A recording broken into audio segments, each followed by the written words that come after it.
Hi, I'm Hal Roberts. This is Bridge City News. Here's some of the top stories we've been following. U.S. President Joe Biden says it was an act of terror when a gunman took hostages at a Texas synagogue. American journalist Lisa Daftari explains why a 44-year-old British national took hostages at that synagogue.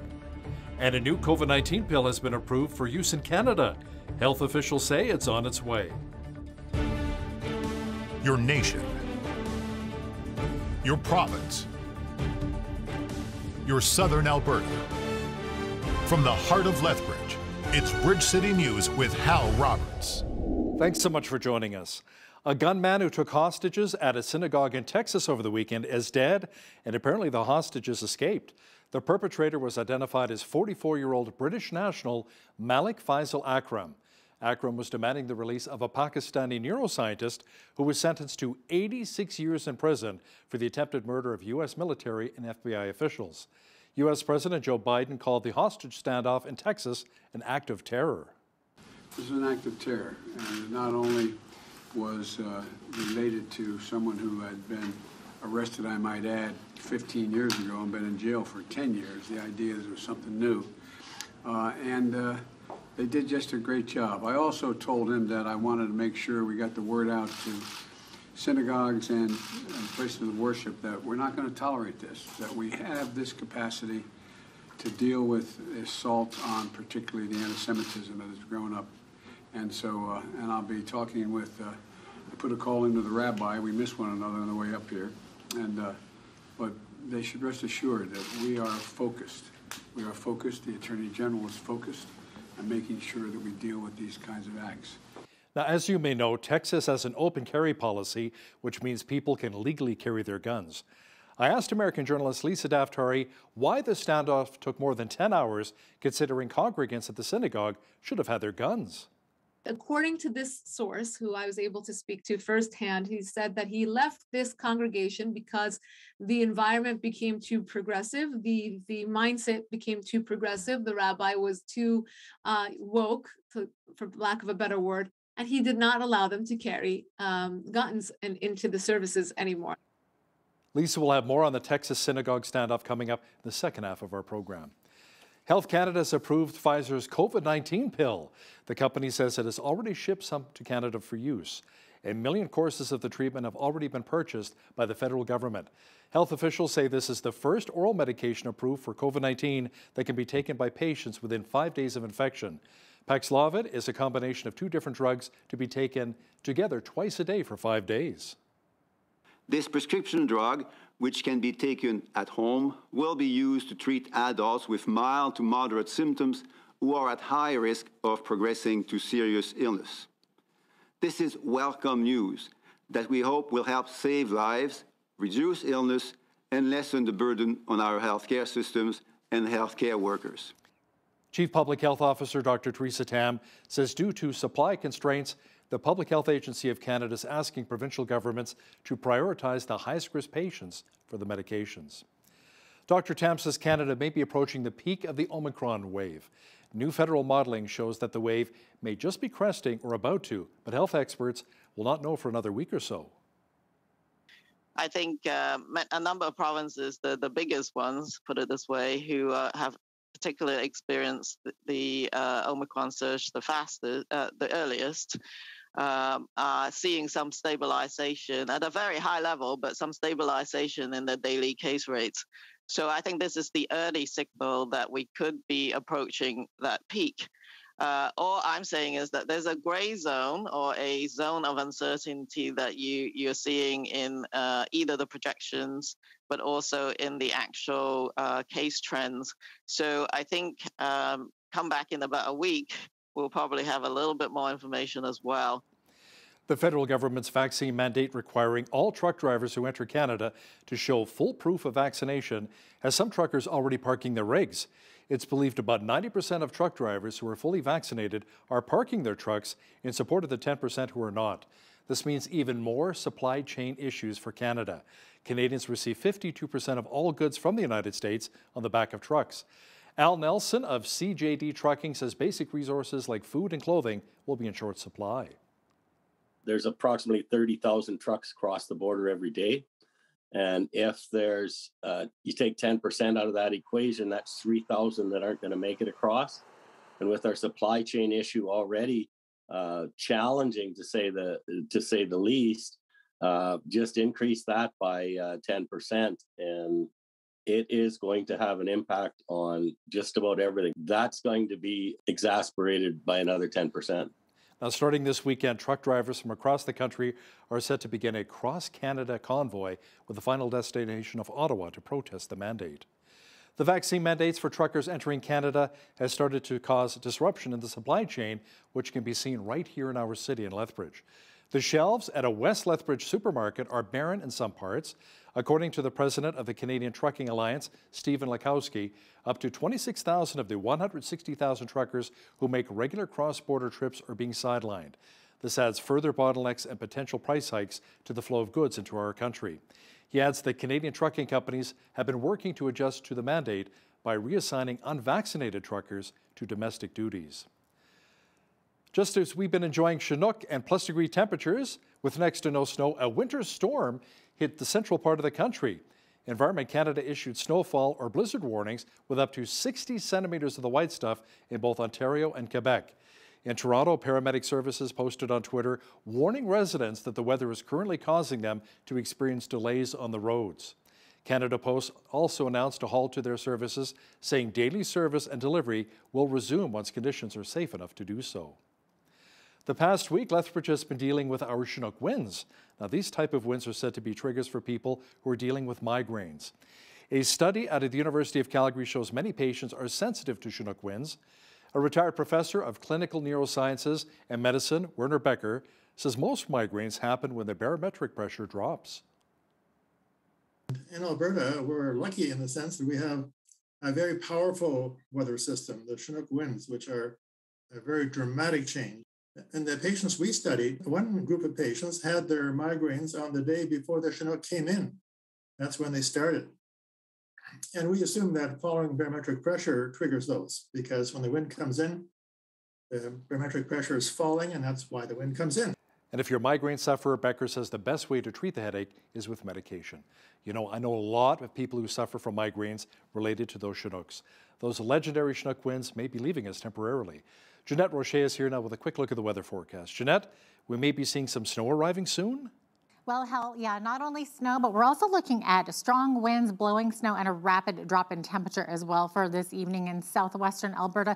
We are looking at wind gusts up to 80 kilometers per hour, and of course that's going to make that snow blow very strongly, reducing visibility to 0 at times. So if you do have any travel plans, please keep that in mind. You might want to change them. We're also seeing a rapid drop in temperature this evening to -13. That snow should be ending by tomorrow morning, though. I will have those details for tomorrow coming up later on in the newscast. Great. Thanks so much, Jeanette. Well, if you're driving by Henderson Lake in Lethbridge, you may have noticed construction of the new Agri-Food Hub and Trade Center. The center is coming in at a projected budget of just over $70 million. The construction is generating between 500 to 600 jobs. The CEO of the Lethbridge and District Exhibition, Mike Workington, says the project is on budget. We continue to monitor the ongoing COVID-19 risks that everybody has seen that have impacted supply chain, as well as some of the manufacturing elements that are coming out of Asia. But as of right now, we are on track to meet that 70.6 budget, and that is for the building itself and the immediate surrounding area. Significant boost to the local economy and the visitor economy. And then lastly, our focus really on generating this is generating new visits to southern Alberta to showcase the natural resources and the economy that already exists here, so that we can continue a cycle of driving increased economic impact to the community. The new center is expected to be finished by May of 2023. Dead ducks have been popping up around Henderson Lake. Many of the deceased waterfowl have been mallards, and city staff say the deaths are more frequent during the wintertime. Corrine Putman with the Helen Schuler Nature Center says the deaths are often caused by a change in the ice and the birds getting trapped under the lake. At Henderson, we do have kind of variable ice conditions. And so as the ice expands and the open water shrinks, one of the things that happens is that the waterfowl that are utilizing Henderson Lake, there's just less open water for them to sort of share. When the deceased birds are found, they're bagged and then normally taken to the landfill. The city says some of the birds are being sent to Calgary for testing to see if they were malnourished, and city officials are also asking residents to not feed the birds. The Badges versus Bolts charity hockey game took place over the weekend. Members of Lethbridge Police, Fire and Emergency Services, along with the RCMP, teamed up to face off against the Lethbridge Lightning. The Badges picked up the win, but the big winner of the event was the Jack 80 Cancer Centre. Alex Serrard, the goaltender for the Lethbridge Lightning, says the money raised from the game went to supporting those who are battling cancer. The 1,200 was signed halfway through the second. We gave the check after the second period, but by the end of the third, with all the extra donations that were given throughout the game, we're probably closer to 1,500. We gave control to the game to the fans or the spectators as they were able to put on bid and give money away to charity. In this case, Jack 80 Center, in exchange of taking control of the game. So whether they could make trades from the Lightning to the Badges, they could decide who would get a penalty shot, who would get a penalty. So they had way more control over the game than we did, which made the game a lot more interesting. Serrard says the group is hoping to play another charity hockey game next year to continue raising money for great causes. RCMP have charged a man in Medicine Hat with murder. It was in connection with a suspicious death from 2 years ago. On January 13th of 2020, Redcliffe RCMP began investigating after a body was discovered on a rural road south of Medicine Hat and east of Highway 3. A couple of days later, a coroner in Calgary deemed the death a homicide. The victim was identified as a 27-year-old man from Brooks. Police have not released any further details. Alberta's top court upheld the sentence of a man who killed a Calgary Stampeders football player outside of a nightclub in 2016. 3 appeal court justices unanimously dismissed a challenge from Nelson Logella, who was found guilty of second-degree murder in the death of Mylan Hicks. Logella was sentenced to life in prison with no chance of parole for 18 years. Hicks, a 23-year-old on the Stamps practice roster, was shot twice after a disagreement over a spilled drink spilled out into the parking lot after closing time. BC's provincial health officer says 55 to 60% of new COVID-19 cases involve variants of concern. Dr. Bonnie Henry does say, however, that hospitalizations are lower, especially with younger adults. This is an updating of the percentage of our cases and hospitalizations, and it shows that we continue to have lower numbers of cases compared to the population in the younger age groups, which is good news. That we have seen an increase in 20 to 29 and people who are sick with COVID, but really the dramatic increase that we've seen in hospitalizations continues to be driven by people over age 50 and people in ICU over age 60. Students in Manitoba returned to in-class learning today. Classes resumed after the holiday break last week, but were moved online to give schools more time to implement measures to prevent the spread of the Omicron variant. Government officials say they plan to use rapid testing to keep students in school and say they're still working on ventilation upgrades at many buildings. Chief Public Health Officer Dr. Brent Rusin says the risk of kids becoming severely ill from the Omicron variant is quite low. Mourners gathered on Monday for funeral services for 9 children and 3 adults who died in a Philadelphia fire 5 days into the new year. It was the deadliest blaze in the city in more than 100 years. You never really know how much it means until it's gone. I enjoyed my time with my older cousins. Growing with you guys was a blast. It was fun and full of memories. You guys were still sent home too soon. To my younger cousins, it wasn't enough time for us. It wasn't even enough time for you to show the world what you truly could be. Your lives would not be overlooked. This little girl right here, I'm gonna miss the hell out of her. That was my everything right there. You know, I go to work, I work 12 hours a day in the freezing cold and the snow, just to make sure that little girl had whatever she asked me for. Quentin, same thing. That was my homie right there, my grandson. Me and him was just working together. Everybody at my job loves that kid. Across the pond, many in Great Britain are angry hearing about further parties taking place at number 10 Downing Street at a time when many Britons were locked down and not allowed to see friends or family members. I think it's an absolute disgrace, to be quite honest with you.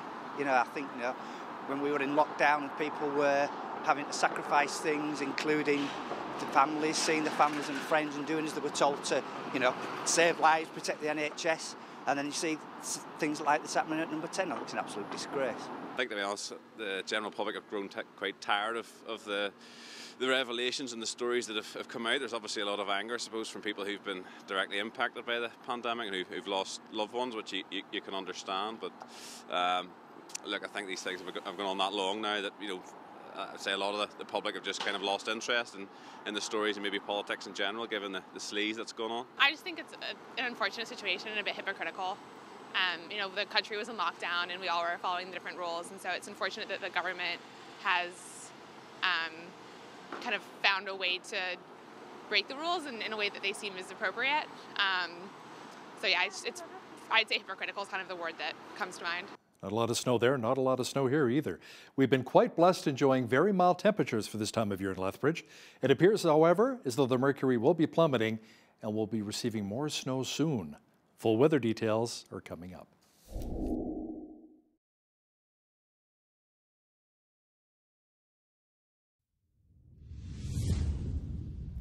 We enjoyed a nice mild day with double-digit temperatures once again in southwestern Alberta, but things are about to change. Jeanette Rocher is back with all of the weather details. Jeanette, some of the white stuff will be returning to Lethbridge and area?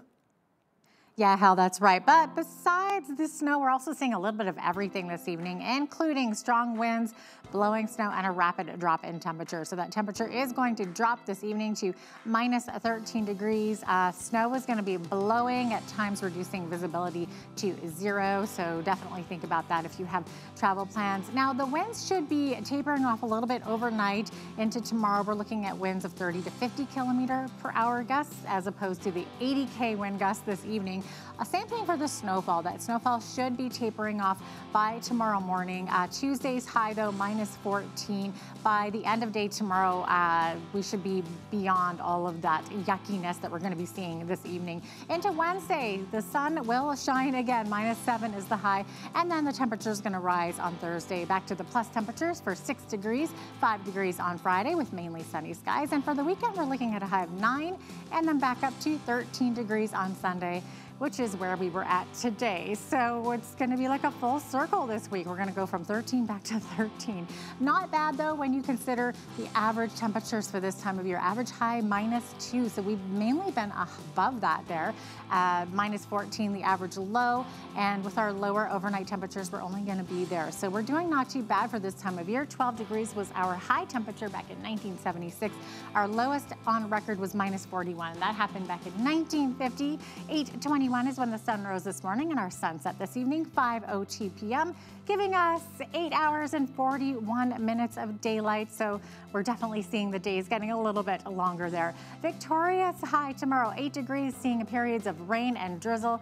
Vancouver, 60% chance of showers tomorrow, high of 7 degrees. Edmonton, minus 17 and sunshine. They were in a winter storm was in effect, as winter storm watch in effect for this evening in Edmonton, but by tomorrow those skies are going to clear up. Same thing for Calgary. Calgary's looking at much of the same as Lethbridge is this evening with the blowing snow and everything, but should be clearing up tomorrow. Minus 17 the high in Saskatoon tomorrow with chance of flurries. Minus 12 in Regina with mainly cloudy skies and a chance of flurries tomorrow in Winnipeg. Now, central part of the country, this whole area under a winter storm warning in effect. By tomorrow, though, not so much. Look at these sunny skies in Ottawa and Montreal tomorrow. Toronto seeing a chance of flurries tomorrow, though, with a high of minus 5 there. Over on the East Coast, same thing. Minus 2 in Fredericton. Could see chance of flurries tomorrow. Halifax looking at rain with a high of 5. 4 degrees in Charlottetown looking at rain changing to snow. And St. John's Newfoundland looking at a wind warning in effect. Could see 80K to 100 kilometers per hour wind gusts on the coast, and 2 to 4 millimeters of rain tomorrow in St. John's with a high of 4 degrees. So there you have it. That is your forecast. WestJet and Air Canada are asking Ottawa to return to random COVID-19 testing for all travelers arriving on international flights. They say mandatory testing of international arrivals who must already be vaccinated and have a pre-flight negative test is not the best use of Canada's limited testing resources. They say having tests processed at labs is taking far too long. Currently, only those arriving on international flights from the United States are tested randomly, while all others must isolate until they receive a negative test result. The Bank of Canada says its latest surveys show consumers and businesses expect inflation to remain high for at least the next 2 years. The central bank says many consumers believe inflation will remain above 4% for the next couple of years and 3.5% 5 years out. 2/3 of firms that took part in its business outlook anticipate inflation will stay above 3% over the next couple of years. Around 67% of respondents in the consumer survey expressed doubt that policymakers can easily rein in rising consumer prices. The Canadian Real Estate Association says home sales across the country increased by around 20% last year due to a record high, despite a lack of new listings. CREA says 667,000 residential properties changed hands in 2021 as the national average price hit $713,500. Sales, however, were only up 0.2% in November and December amid a 15% decline in new listings to what CREA calls a record low. Economists say the lack of supply could be due to potential sellers holding back because of a lack of choice and intense competition for new homes. Federated Cooperatives Limited has announced a $2 billion plan for a renewable diesel facility and a canola crushing plant in Saskatchewan. The integrated complex is to be constructed north of Regina near the company's co-op refinery.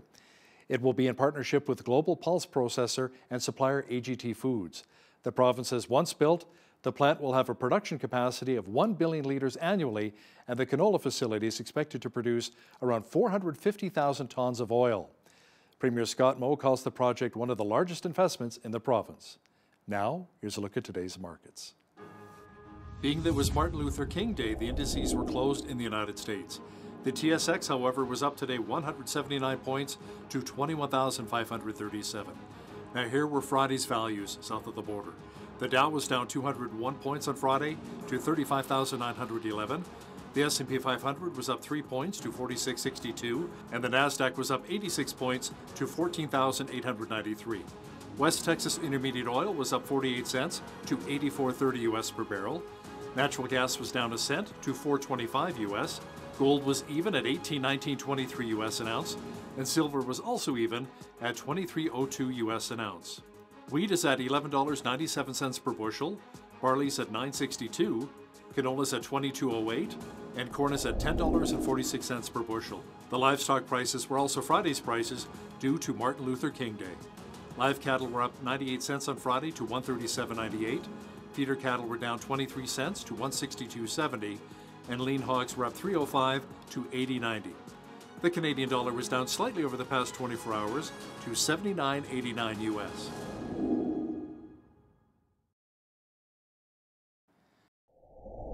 Recapping one of our top stories, Health Canada has approved Pfizer's COVID-19 pill. 1 million courses of the treatment have already been purchased by the federal government. The company says it already shipped some to Canada to use. The hostage situation at the Texas synagogue is over. Coming up, American correspondent Lisa Daftari will explain why the gunman, a British national, took so many hostages. Here's today's Bridge City News community calendar. The Lethbridge Senior Citizens Organization is looking for volunteers to take part in their Drive Happiness program. This program is to help seniors in our community who are facing extreme loneliness due to lack of accessible transportation. Volunteers will drive clients to their medical appointments, pick up groceries, and take them to important life activities. If you're interested in this opportunity and for more information, call 403-332-4320 or email volunteer@volunteerlethbridge.com. Come and enjoy Nikayuko Japanese Garden's annual Winter Light Festival, open from 6 to 10 p.m. Wednesday to Sunday until February 28th. Bundle up and take in the massive light display, ice sculptures, and other features throughout the garden. Discover Japanese customs and traditions that are celebrated during the winter months. To purchase advance tickets and for information on COVID protocols, visit nikayuko.com. And that's your Bridge City News community calendar.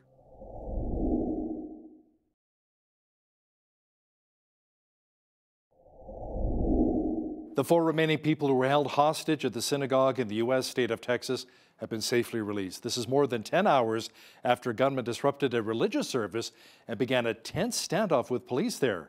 To talk about this in more detail is American journalist Lisa Daftari, joining us once again from Los Angeles. Lisa, local reporters heard the sound of explosions and gunshots shortly before Texas Governor Greg Abbott announced the crisis was over, and the gunman, 44-year-old Malik Faisal Akra, a British national, was dead. Yeah, we have the video actually of the final moments of the escape of the remaining 3 hostages on our website, foreigndesknews.com. This is it's out of a movie. I mean, you talk about going to Sabbath services after this pandemic, meaning you're trying to find peace. You're trying to participate in prayer on the Holy Sabbath day in this synagogue. And the rabbi, along with 3 others, were held hostage for over 10 hours. And none of this would have come to light as quickly as it did if it were not for the streaming of the service on Facebook for those who could not attend in person. And that recording has actually been taken down, obviously, from Facebook. But in the initial moments of this hostage takeover, people were hearing screaming and profanities and threats being made from the hostage taker, to which authorities were called to the scene. And ultimately, as you said, the FBI had to come in with a special team that was flown in. This is a team that conducts, hostage release, and they had to storm in and, of course, kill the perpetrator and successfully release the remaining those who were hostages there. Now, Lisa, the gunman Malik Akra was demanding the release of a Pakistani neuroscientist who was sentenced to 2010 for 86 years in prison. Tell me more about that. Yeah, we have a profile on her on our website too today. Lady Al-Qaeda is what she is known as. This is a woman who is highly educated. She has 3 science degrees. She is married to an anesthesiologist, and she found it, her life's mission to help Al-Qaeda and to try to kill U.S. military members. And because of this attempt, she was sentenced to 86 years rather, and she is being held in a Texas prison. This man was calling her his sister, and then she, from prison, has released a statement saying that it's not actually her brother, but we're thinking that he's calling her his sister, as in they are, of the same background, of the same faith, and she is like sister to him. And many groups have called for her release, including CARE. CARE is the national lobby for the Muslims here in the United States. They're recognized by the White House and many other official groups, and they themselves have called out for the release of this woman. So you can see that there is obviously precedent for there being public outcry for the release of this woman. Just like this man, he walks into a synagogue and he is demanding the release from federal authorities of the release of this woman. Now, the FBI has really put their foot in their mouth with their PR arm, doing an awful butcher job on the headlines that came out about this. The FBI said it has nothing to do with the Jewish community. Now, a man walks into a synagogue. He actually targets a synagogue, a Jewish place of worship. He targets the rabbi, who is the leader of this synagogue. And the FBI has the audacity to tell the community that this has nothing to do. It's a random attack, right? So a lot of people are talking about that today, and obviously the backlash that this has caused. Now, 2 teenagers were arrested in the United Kingdom in connection to the Texas synagogue hostage standoff. What is the actual connection here? Yeah, we have yet to hear what the connection is. And Jake Sullivan, National Security Advisor here in the United States, went on the Sunday talk shows to say, we don't yet know what the breadth of this is. We don't know if this is, a one-off, or if there is, a coordinated plan or strategy or larger plot here. But these 2 individuals who were very quickly arrested on Sunday in the UK have been taken in for questioning, interrogation regarding the perpetrator and what he has done. Of course, there's always, I always used to hate the word, a one-off or lone wolf in the scheme of terror attacks, because regardless, that individual has been radicalized, or that individual comes from a community or a group or a network of other terrorists or others who have helped him or have radicalized him or have influenced and inspired him to carry out that attack. And in this case, perhaps these 2 individuals are either family members or they are part of the same network, and they may have more information that can help us with the exact motive. We know this is terrorism, but the exact motive that this individual had. You know, I was going to ask you as well with the hostage taking at the synagogue in Texas. Isn't Texas open carry? So wouldn't everybody at the synagogue, maybe the congregation, have guns at the time? So kind of surprising that it took as long as it did. Great question, Hal. That was the first thing that came to my mind as well. How did this happen in Texas? And actually, I was able to locate a primary source, an individual who used to belong to this congregation and no longer does. And this according to this source, who I was able to speak to firsthand, he said that he left this congregation because the environment became too progressive, the mindset became too progressive. The rabbi was too woke, for lack of a better word, and he did not allow them to carry guns into the services anymore. This is, again, according to one source that I spoke to. I have not been able to verify this with the synagogue, but this is what this one source told me, that they are not allowed to carry, and it seems that that would be the case because this is Texas. You would have found one individual who, is carrying. To add to that, I know here in Los Angeles, and I have lived in New York City, I know that synagogues are obviously targets, and they usually have armed guards outside the periphery of the synagogue. That's what I have seen in my experience. And why there wasn't a guard at this particular synagogue, again, maybe they don't have that experience or they weren't thinking that this would happen, but it was a vulnerable, soft target, and the perpetrator either knew or didn't know, and was able to carry out this for 10 long, horrific hours. Yeah, it sounds like the gunman definitely did his homework there. Lisa, Russian President Vladimir Putin is hosting his Iranian counterpart for talks in Moscow next week as Russia is trying to help salvage a nuclear deal between the world powers and Tehran. Now, Lisa, I remember Donald Trump pulled Washington out of the deal in 2018, and Iran later breached many of the deal's nuclear restrictions and kept pushing beyond them. Oh, yes. So Iran has not been on its best behavior, and the regime continues to push the limits, even when we are currently at the negotiating table in Vienna with the Iranian regime. And when I say we, I mean the P5+1, the world powers. And while we don't have direct communication with the Iranian regime at the table, we know others who do, including Russia and China. And now Russia call in the peacekeepers. They have always been able to insert themselves into these foreign affairs. Remember, if you rewind back to chemical weapons in Syria, and Russia swoops in and says, we'll take care of it. Well, what happens? They expanded their influence in the region. And now the same thing with the Iranian regime. Well, Russia would like to be the one who controls the situation and allows this deal to go through. As we know, the Europeans, the Russians, the Chinese, they are gung-ho. They really want this deal to go through.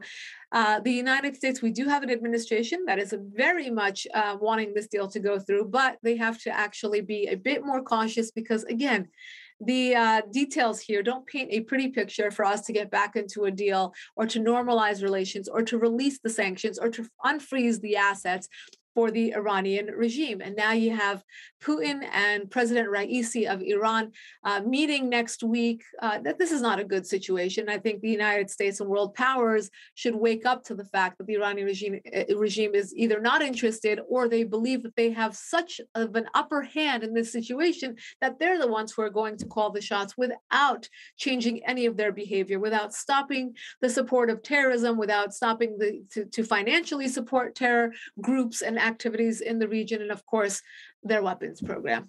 Ukraine has accused Russia of being behind a cyber attack that affected government and private computer networks as part of an alleged hybrid war against Ukraine. Yeah, so we know the Russians are fixated on getting under Ukraine's skin. And of course, they still have their assets on the Ukrainian border, which is upsetting Ukraine. You have the world powers trying to put some pressure on Russia to withdraw and, making all sorts of threats to say, if Russia doesn't de-escalate the situation with Ukraine, that X, Y, and Z will happen. None of that has deterred the Russians. And now the Ukrainians are claiming a very, very expansive cyber attack against Ukraine that has Russia's fingerprints all over it. And of course, we have experienced some of that, right? A lot of the large infrastructure, both private and public attacks on cyber networks that have been done here in North America. have had, Russia behind it. So we're not surprised to see Russia take this sort of attack. And remember, the new warfare of the future and the present is no longer on the battlefield, but of course on the net. And that's what we're seeing here. Now, speaking of tensions, Lisa, South Korea's military is reporting that North Korea fired 2 suspected short-range ballistic missiles from an airport in its capital city of Pyongyang. Japan also reported the launch. Now, in less than 2 weeks, nuclear-armed North Korea has conducted 3 other missile tests. Many people are condemning these actions as a threat to peace and security. Yeah, I feel like the North Koreans feel like they're on a roll here with the flexing, right? So they will continue to show their power to the world. They are fearless right now. You remember Donald Trump was able to sit down with the North Koreans and say, let's work towards something in the future. And of course, that didn't happen. It didn't come to fruition. But at least during that time period, we were not seeing so many of these missile launches in tandem, and for the North Koreans to have such a Cold War sort of to be so isolated from the rest of the world, and to continue making these threats. Of course, the regional allies are concerned. Joe Biden will have a call on Zoom with Japan next week. I'm sure that will come up in conversation. And of course, South Korea has expressed its concerns, but the North Koreans will continue with their chest thumping for as long as they can get away with it, because that is their handbook. That is what they are looking to do. Not normalize relations. They're not looking to play along with the rest of the kids at the playground, but they want to be that world power. They want to be an isolated power, and it looks like they're doing just that. France will begin to see a lot of what we've been experiencing here in North America, vaccine passports. French Parliament passed a law which says the people will require a certificate of vaccination against COVID-19 in order to enter public restaurants, cafes, cinemas, and long-distance trains, Lisa. Oh, yes. So you have President Macron, who is up for election in April. So it's interesting to see him take such, rogue measures in the final hours leading up to his reelection. But he has gone on record to say, and I quote, he's going to do whatever he can to, quote, piss off those who are unvaccinated, hoping to inspire or coerce them into getting vaccinated. And that's exactly what he is doing. You see the streets of Paris and other places in France flood with protesters who are just chanting for freedom and, to not have any mandates. And here you have Macron going forward with a vaccine passport, not allowing them to live normal lives. Like you said, go to school and go to university and go to work and go to restaurants and cafes. They can't even get a croissant if they do not have a vaccine passport. And we're facing that here in many states in the United States as well. Again, remember how you don't have to show an ID. Well, they want to push for not showing ID when you vote, but you have to show your vaccine passport if you want to have a cappuccino. So this is interesting times we're living, and very unprecedented and also dangerous times that we're living, because you can't just push forward with things that go against people's civil liberties and freedoms and expect them not to get out onto the streets and to protest that. The Algerian government is feeling quite anxious these days and paranoid at the same time over the growing military cooperation between Israel and the Moroccan military. Lisa, could we see a war between Algeria and Morocco? Potentially, and Algeria has said we are ready to go to war if that is what will ultimately happen. But look, neither one of them want to get into a war, and they're not in a position to get into a war. But as you said, Algeria is watching this proximity between Israel and the Arab states, particularly with Morocco, and is not liking it. Look, if Donald Trump was in office, what he would probably try to do is broker a deal between Israel and Algeria. As much as they have not had a history of wanting to cooperate or work together, it's an opportunity, an economic opportunity, an opportunity for prosperity. And that's exactly how Morocco and Israel came together, and many of the other Arab states that did not have the best of relations with Israel, but they actually saw incentive in working together with their quote unquote enemy. So, we have a Middle East right now that has been abandoned by the Biden administration and other world powers because, the Abraham Accords for everything that we have seen throughout the Middle East has been probably the best effort to bring these nations together, to bring Israel into the fold, and to allow these Arab nations to prosper with Israel's technology and other advancements, and as well as tourism and other economic opportunities. So that's something that we hope will come about, even if the White House is not involved in the brokerage of those deals, that the Arab states see these incentives themselves. They see the actual proof of the Arab nations that have involved themselves in deals with Israel, and to see how lucrative it has been for them, and to want to sign up as well. Rumor has it that Libya, for example, may be next to sign the Abraham Accords. That would be tremendous. Israel could help them so much with regards to just getting back onto their feet and growing economically, and growing, in the sense of giving people opportunity on the ground over there. So this is what we look at in terms of the future of the Middle East. It's no longer about having these old this enemy and the rhetoric that revolves around whether it's biblical times or old wars, but we're looking towards the future, and we're looking towards prosperity. She is our foreign affairs expert. She's joining us from Los Angeles, and today she is pretty in pink. Lisa, thanks so much for your time today. My pleasure.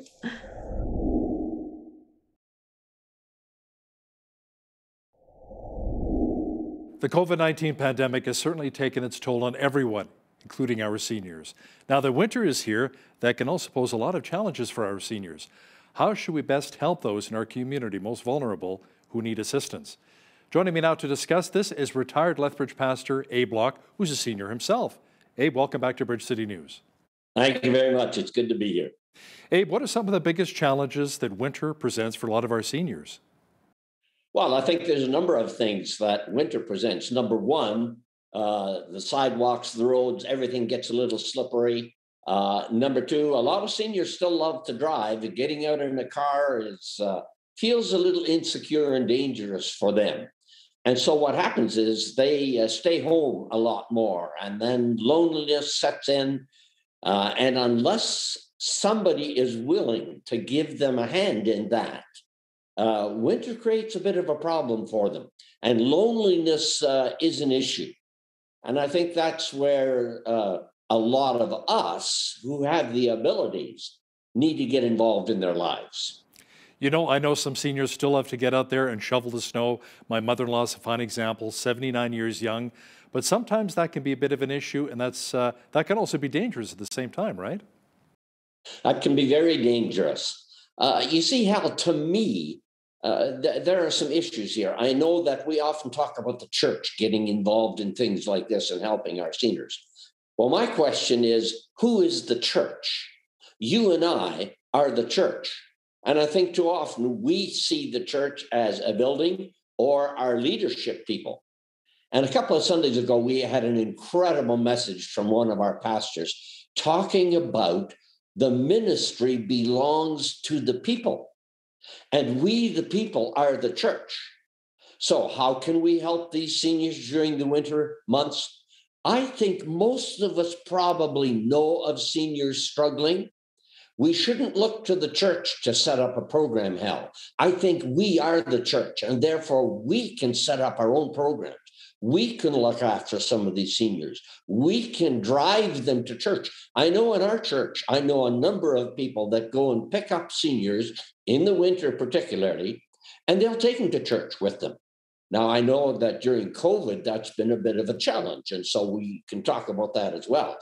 But I really would like to come back to the fact that you and I are the church. And so I think the responsibility biblically belongs to us. We shouldn't look anywhere else. Yeah, so when you see your neighbor in need, who may especially be a senior, or other seniors in senior centers who need that hand, we should be willing, like you said, as the church, give people a helping hand. But how does an older person know when it's actually time to hang up the shovel and maybe let somebody else do the snow plowing and the snow shoveling?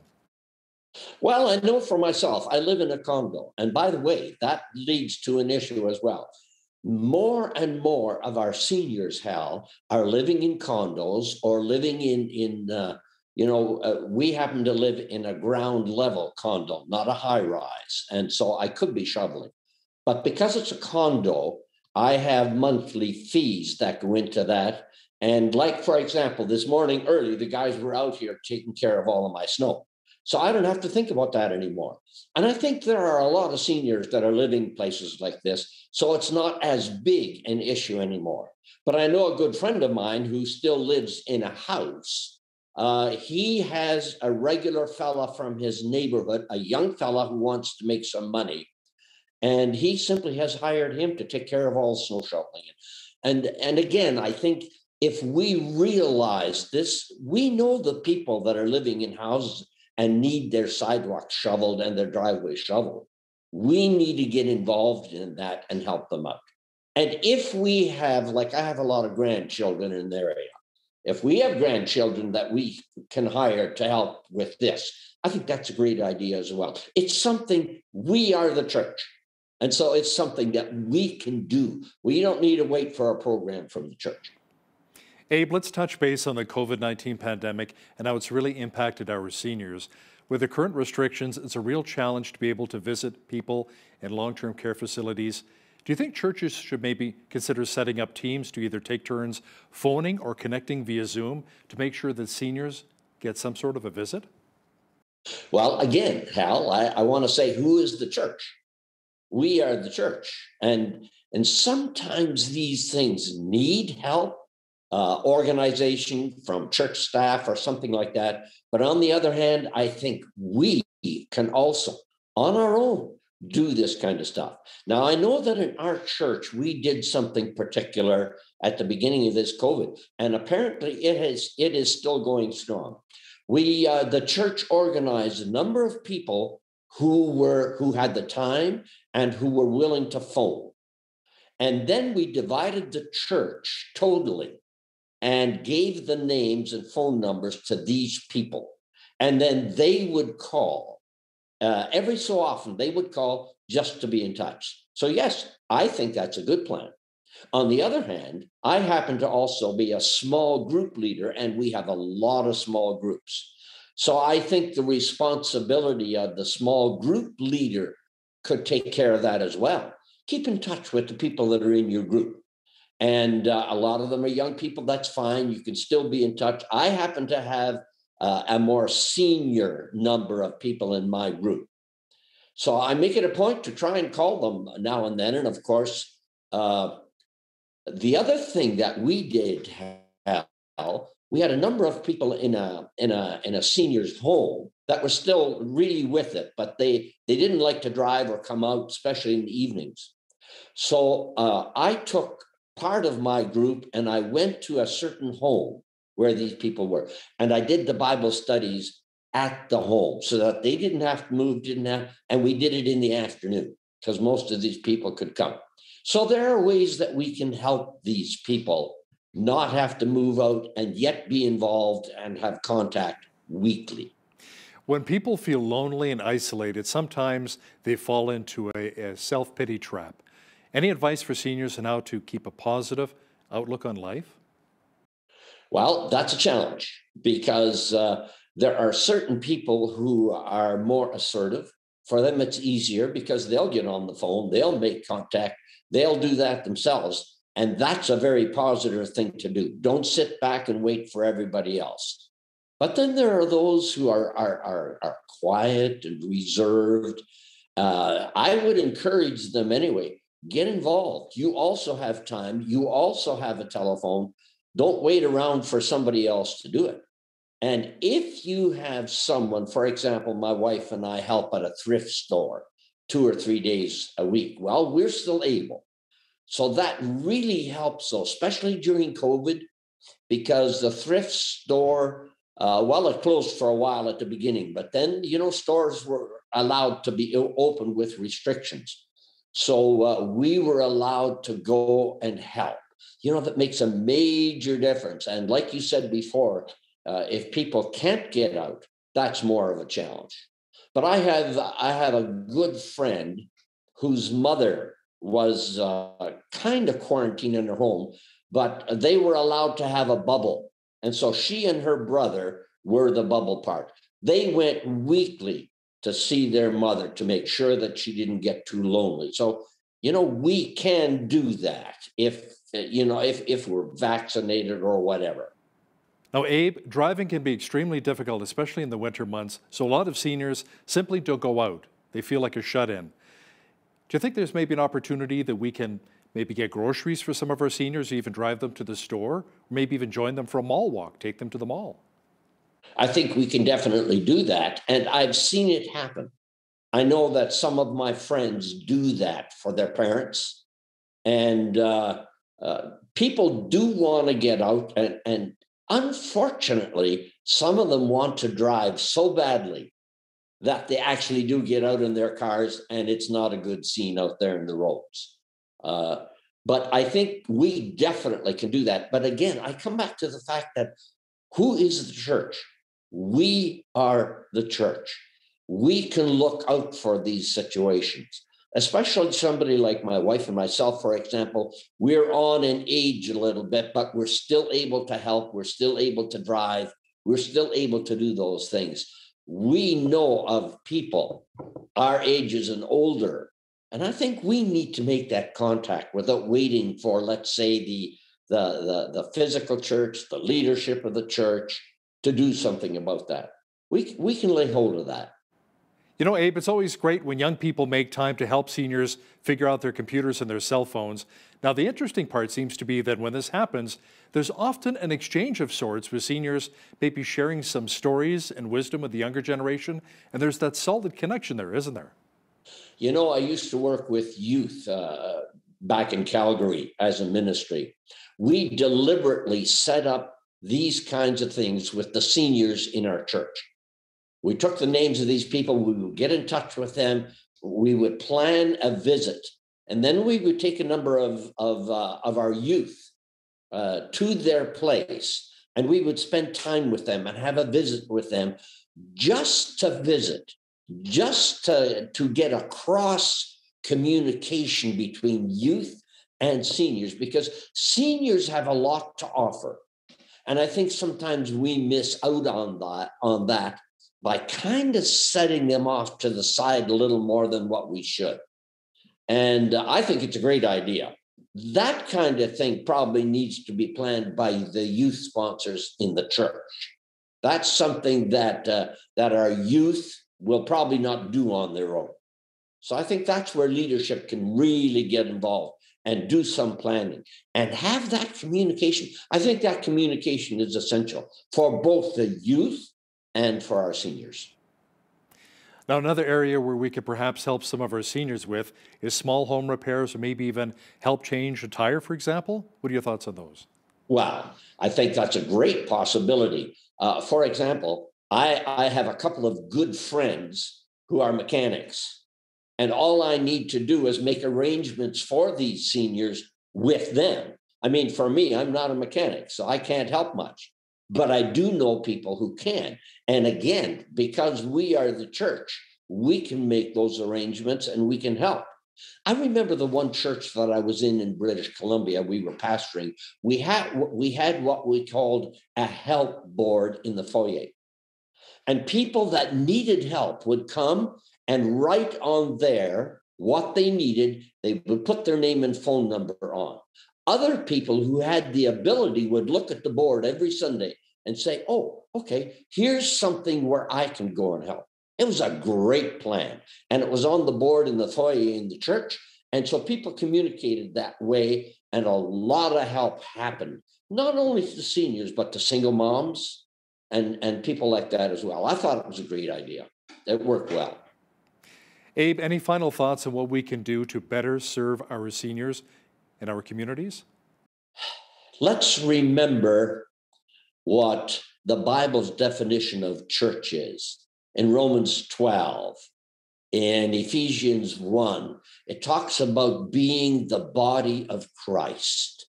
And when you think of your body and you think of missing a finger or something, it's incredible how that impacts your life.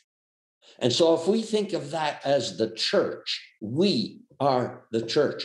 I think we need to be more cognizant of every finger, every thumb, every senior, every younger person. We need to be cognizant of the body and be looking out for one another. Because we look at Revelation chapter 7, for example. In the final end, it says, when we get to eternity, there will be people from every tribe and nation sharing and fellowshipping together. That needs to be our goal down here as well. And I think with the technology we've had in our churches, we've seen that happen. I know in our church, we have had people worshiping with us on a Sunday morning from countries all over the world. What an exciting thing to have happen. And to me, that would be our goal. Abe Locke is a retired Lethbridge pastor, and we really appreciate your time. Thanks so much, Abe. Take care. God bless, Hal. You as well. On behalf of all of us here at Bridge City News, I'm Hal Roberts. God bless. Thanks for watching.